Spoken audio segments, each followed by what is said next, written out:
Okay. Once upon a time in England, two boys were born in Pinner and in Ownby by Spittal. Pinner was in North London, Ownby by Spittal was hundreds of miles away in Lincolnshire.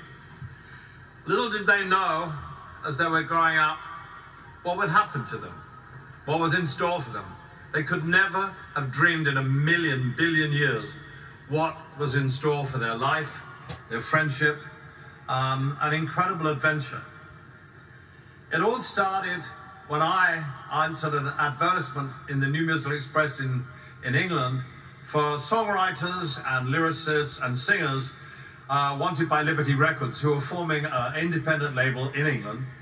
And I was in a band called Bluesology that was going nowhere. And I was fed up, and I thought, well, I've written 2 songs, maybe I can write a song. And so I answered the advertisement and got an appointment. And I went up there shaking, because at that time, I would never have said boo to a goose, and I just couldn't believe I was actually going for an audition up in London.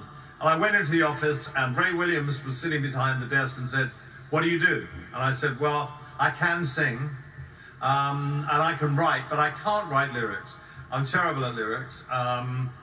And we talked for a few minutes, and on the desk in front of him was a pile of lyrics in brown manila envelopes, stacks of reel-to-reel tapes. It was, you know, when you ask for songwriters and singers and you say, please send them, you get inundated with crap. But Ray picked up an envelope from the middle of the pile and said, this guy lives in Lincolnshire, have a look at these. I went home and read them on the train and thought, these are amazing. It was the years of the 60s, Procol Harum, the Beatles, Esoteric, and I really liked them. And I went home to my parents' flat in Pinner and started to write songs to them. And it clicked straight away. I could write songs to lyrics. The visual, the words, the visuals that leapt off the page suited me entirely. So eventually, I got to meet this young man who came down from Lincolnshire. And it was one of the greatest moments of my life, because not only did we become the greatest of friends, and still are, who love each other dearly, but we wrote songs that got better and better and better. We had struggles. We went from writing our first songs to the album Empty Sky, which had Skyline Pigeon on it, to the Elton John album. That was a huge difference in quality from Empty Sky to Elton John. How did we take that leap in such a short time? But we did.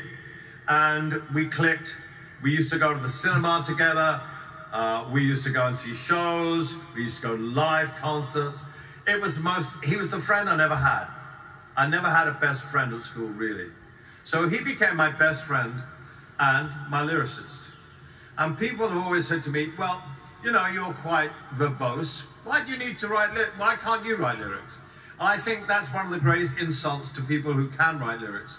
Because if you think of all the great lyricists from the beginning of time, since popular music began, they are something else. Now, our success story is what it is, you all know. And through the years, we grew and we grew and we grew. And we climbed mountains that we never thought were possible to climb. And we scaled heights that we never thought were possible to scale. And throughout that time, we never, ever really had an argument. He was disgusted with my behavior, yes, but that's a given. But you know, to this day, we are still growing as a partnership. We've just finished an album in Los Angeles about 3 days ago. which is going to surprise the shit out of you. Oh, I can't swear. And it's absolutely wonderful, and it's full of youth, and it's full of vitality, and it's a wonderful place to be after we've been together for 56 years, to have that incredible, incredible bond. He is without doubt one of the finest lyric writers of all time. Every time I sing his songs now, and I've sung them hundreds and hundreds of times, I feel a different thing every time I see it. I understand what the lyric means more every time I sing the song, which is the trademark of someone who's brilliant at their job. He isn't just a lyricist, he's a poet. He's a conjurer of cinema in words that I can relate to. When I sit down at the piano, I go, that's going to be like this is going to be like that. And for some God-known reason, it's worked. And I am so proud tonight that he's being inducted into this Rock and Roll Hall of Fame, because if it wasn't for him, I wouldn't be sitting here talking about him. Because the lyrics come first, they always have done, and he's always been generous. And when I've crossed out verses, crossed out lines, he's just gone with the flow, and he's trusted me. And that trust has spilled over into our friendship. He is the happiest man in the world with his lovely wife and his 2 daughters. I'm the happiest man in the world with my husband and my 2 sons. We have come through. We have survived the storm, and there's been a lot of tempestuous weather in our relationship, not between us, but with other things interfering. But I can honestly say, this is one of the greatest things that changed my life. The thing that changed my life completely was meeting Bernie Taupin.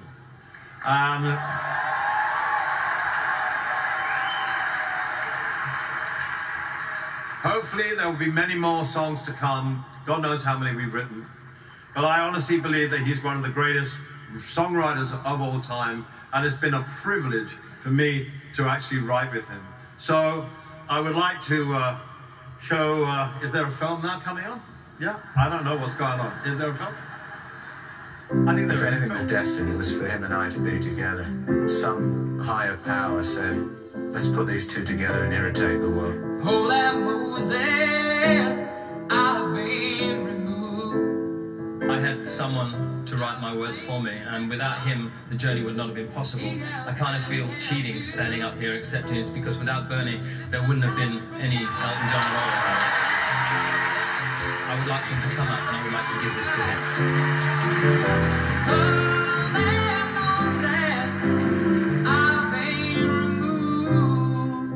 I grew up in a very rural area of England. When I was in my early teens, the things that really stirred my soul were listening to Woody Guthrie and Huddie Ledbetter and Muddy Waters. That's what made me want to write songs. I really didn't know what being a songwriter was, but it was something I wanted to try. Yvonne wears his war wound like a crown.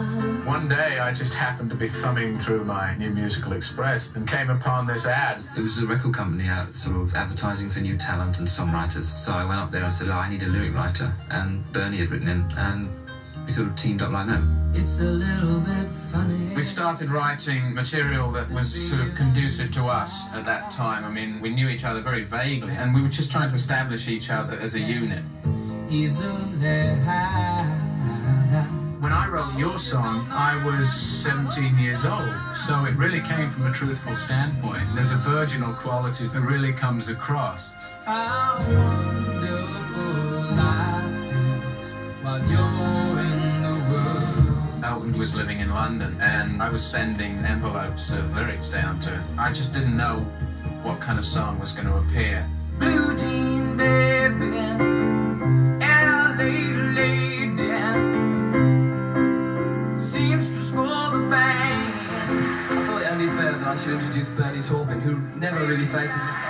I write the words and he writes the melody, so there's no need for us to sit together and do it together. Yeah, I mean, he just comes down to London and hands me a batch of sort of lyrics. Very, very uncomplicated, and really is all there is to it. I don't usually sit down and say, I want to write a song about this subject. For instance, when I did Rocket Man, I was just driving along in the car, and I came up with the first line about she packed my bags last night pre-flight. And I thought, oh yeah, that's nice. Still a wild 9 a.m. And I'm gonna be high as a kite by then. I've always been fascinated by Marilyn Monroe. I think everybody has their own idea of how Marilyn was to them. You know, she was somebody that you felt that you could get close to. And I would like to love you, but I was just a kid. The candle burned out long before the legend ever did. And it was just Elton and I, you know. I would travel as part of the unit, and then when it came time to record, then that's when I would write. So I would be in one room writing, I would sort of give it to Elton, he would be off and work in the studio, I would write some more, and it became this rotation. Hey kids, plug into the faithless, maybe they're blind, but then it makes them ageless. And I was trying to conjure up a sort of space-age rock and roll situation. And actually, if you look in the cover of the Yellow Brick Road album, you'll see they were basically an android rock and roll band. Bernie has to take more criticism than I do. I don't think he gets enough share of the limelight. I won't let him. When are you gonna come down? When are you going to land? I should have stayed on the phone. I should have listened to my mind. He was like the brother I never had, and our friendship and our relationship as a songwriting duo started on such a great note, and 53 years later we're still here. I'm just sort of happy the way I am, and I want to stay that way. I don't want to be the sort of saviour of modern writing. I just want to write what I want to write, and for it to be appreciated. And if it's appreciated, you know, people don't have to know me as long as they know my writing.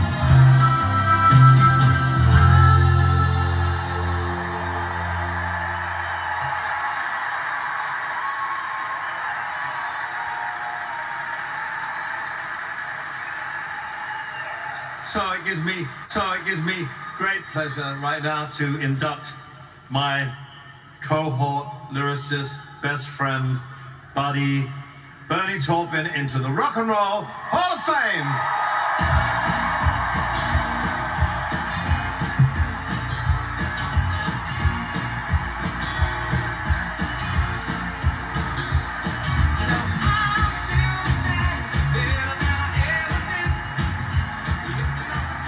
Thank you. Oh. I have to follow Jimmy Page.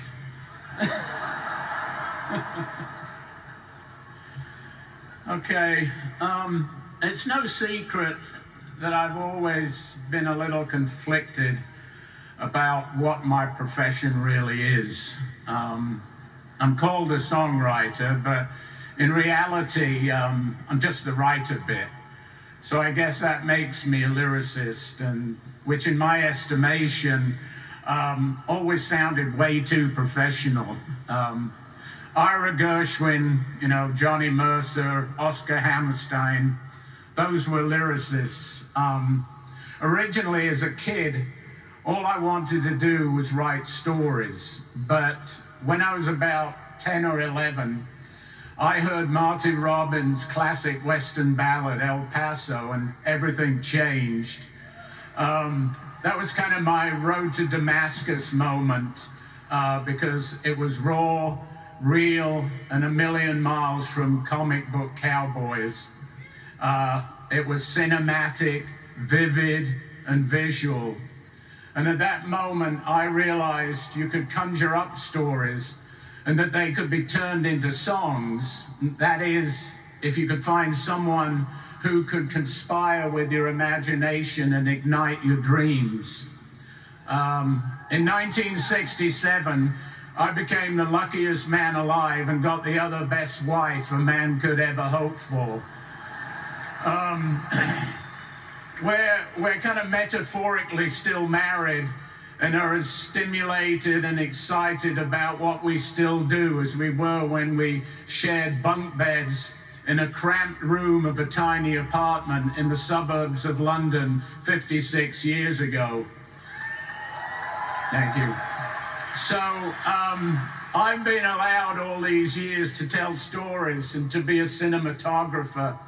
Sometimes it wasn't like writing songs so much as it was like making movies. I'm grateful for all my inspirational sources, and not just musical. Believe me, I've plundered from fiction and motion pictures, and owe a debt to the likes of people like Ray Bradbury, John Huston, Graham Greene, Mary Renault, Mervyn Peake, Ursula Le Guin, and Sam Peckinpah. And that's just scratching the surface. I've always liked to mix things up, intertwine ideas, and keep your songbook racing between styles. That's because Elton and I nurtured our collaboration and diversity and shared musical interests. It was open season, basically, on the musical landscape. Elton has a canny knack of changing styles and keeping us fresh. He's on top of the current trends like no one I know. Me, I'm a little more dyed in the wool and straddle the ages, still immersed in the traditional. I'm never too far away from those that inspire me in ways that spur me on and instill in me the desire to create. Louis Armstrong, Duke Ellington, Nina Simone, Peggy Lee, the Louvin Brothers, Leonard Cohen, Little Richard, Willie Dixon, Howlin' Wolf, and of course, I have to mention the incomparable Merle Haggard, a one-of-a-kind, rugged, all-round genius who sets a fire under me every time I hear his songs. And as a side note, Rock and Roll Hall of Fame, are you listening? Okay? I acknowledge all these people because they and so many others are why I write. I guess you could say I'm being inducted as a paradox, perhaps, but either way, I'm honored to be in the class of 2023 alongside such a group of profoundly articulate women and outstanding articulate black artists, along with all of the other musical masters here tonight. You know, diversity of genres and styles is exciting and relevant.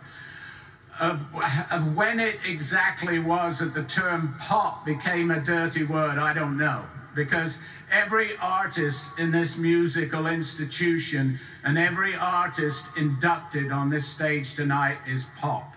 Because pop in its original connotation meant popular, as in popular music.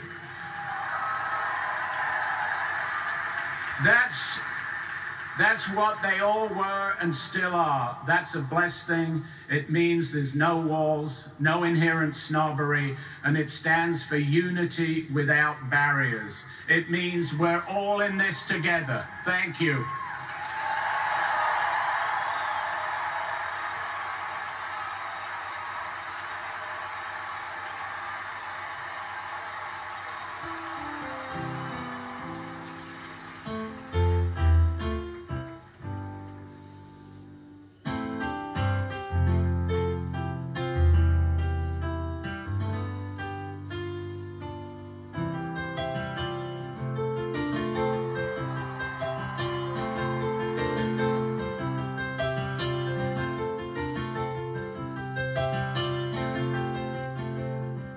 Blue jean baby, LA lady,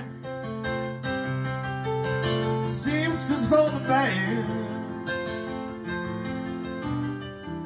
pretty eyes, pirate smile, you married a music man.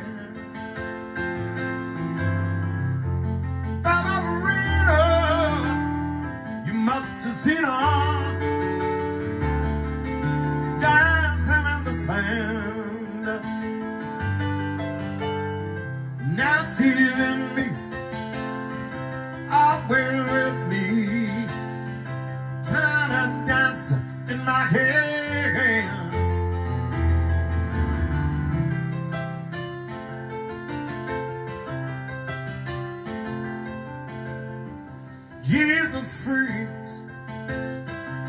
on the street, handing tickets out to God, turning back, she just laughs. The boulevard is not that bad. Piano man, he makes a stand in the auditorium, looking on. She sings the songs, words you know, the tune she hums.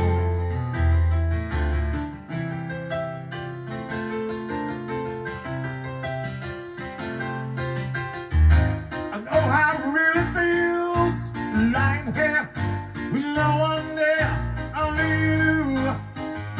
And you can hear me when I say softly, slowly. All the clocks are time to dance. Got the headlights on the highway. Lay me down in seats of landing. You've had a busy day today. All the clocks are time to dance. And count the headlights on the highway. Lay me down in seats of landing. You've had a busy day today.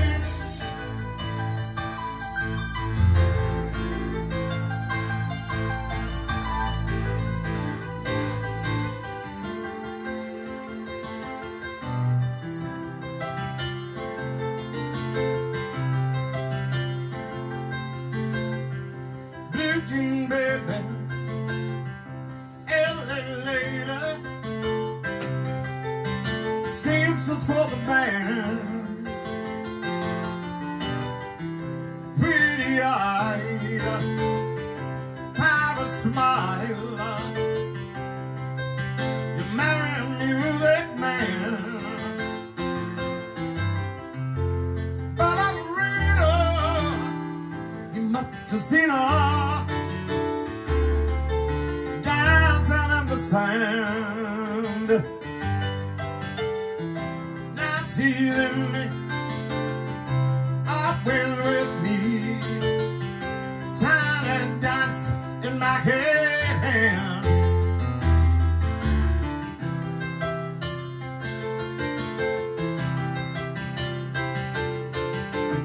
Look how it really feels, lying here with no one there, only you.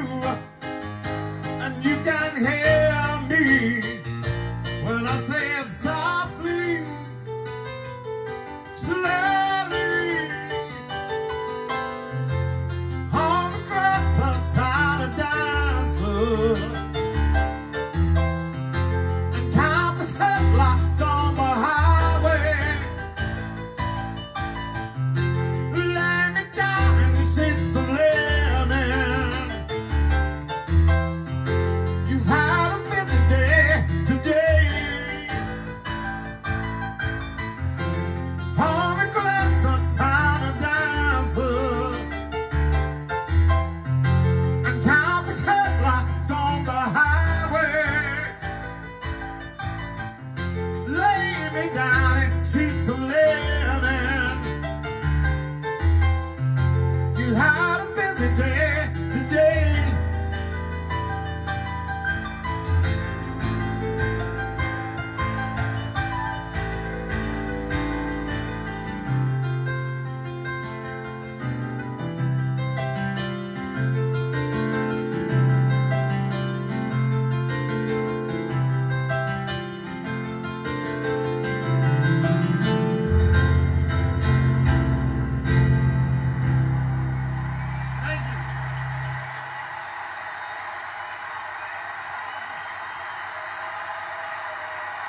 Thank you. Alan, that was Alan, yeah.